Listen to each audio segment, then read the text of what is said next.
At the pool of Siloam, that's where this I described to you, Jesus healed the man born blind with no functioning eyes. Did you know that for your eyes to function, it requires 30% of your brain? So not only did his eyes not work, 30% of his brain didn't work. That guy was in trouble. In this man's case, the eyes and a third of the brain were non-functional. After washing in the pool, Jesus spit on the ground. He can do it anytime he wants. Stirred it up, daubed the man's eyes, said, go wash in the pool. He washed, received his sight with completed eyes and a totally functioning brain. The man affirmed that no one had ever witnessed such performance since the world began. In fact, Jesus here performed for the blind man a measure of that which he did for Adam in the beginning of creation. Wow, don't you like running around with Jesus? Watch this. In Matthew chapters 14 and 15, his ability to control the mass of the universe and to create new life was demonstrated by Jesus in the multiplication of the loaves and fishes on 2 occasions. Remember, it has to be 3 things to be scientific. What is it? Number 1, observable. Number 2, statistical. Number 3, repeatable. All right. On 2 occasions, feeding of 5,000 and 4,000 men, in addition to women and children, by starting with a handful of loaves and fishes, and it says fishes, not fish. What's the difference? Kinds. That's right, different species, different kinds of fish. If it had said 2 fish, okay, 2 perch. No. Fishes, a perch and a trout, or the equivalent. 2 different kinds of fish. All right, handful of loaves and fish, 2 kinds. On both, and he started with a handful. How many loaves did he have? 5 loaves, 2 fishes.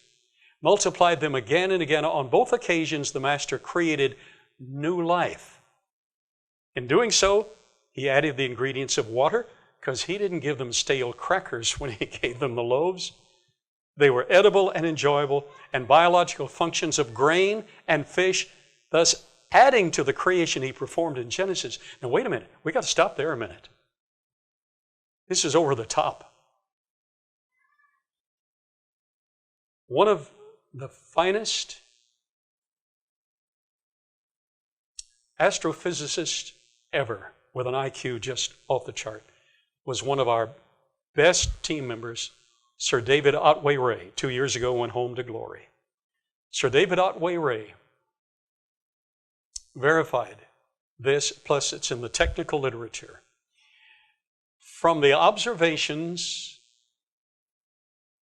in deep space explosions, they've been able to monitor the fallout.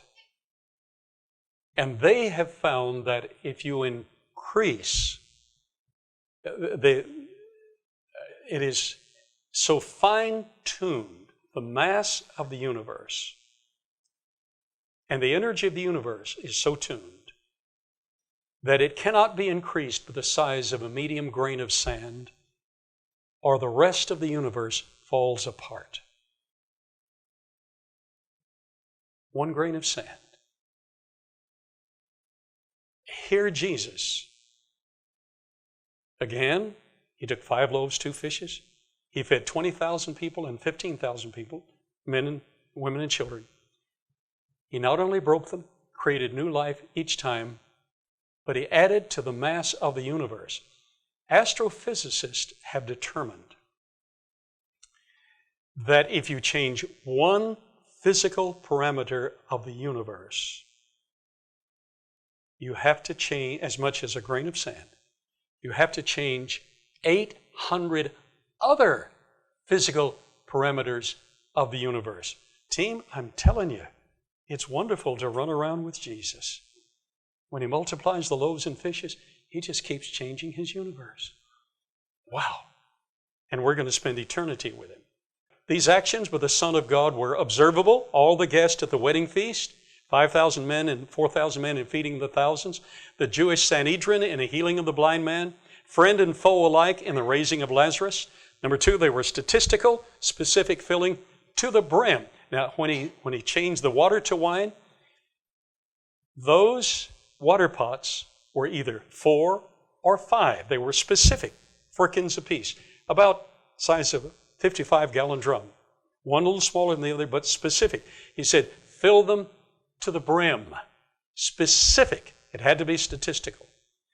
Of the measured water pots, and specific beginning numbers of loaves and fishes, specific numbers of people fed, followed by specific counts of fragments left over. How many fragments were left over from the feeding of the 5,000? 12 baskets. No, not 12 baskets. What? There's a blank. Full. Full. Not just a little bit in there. Full. Completely.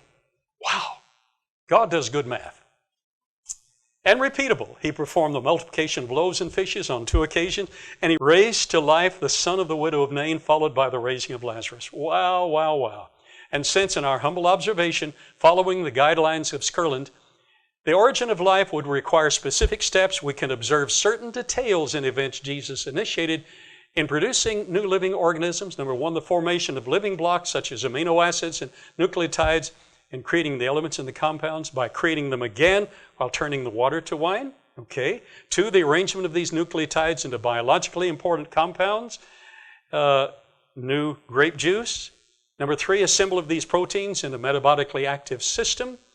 Creating the herbs and the seeds in Genesis 1, and then doing it again with the loaves and fishes. Number 4, creation of additional genetic material to produce completely different types and forms of life by multiplying the fish, and then created new functioning organs. I mean, he not only gave that guy new eyes, but a part of his brain wasn't functioning. Wow. And brought to life a complete body by raising Lazarus.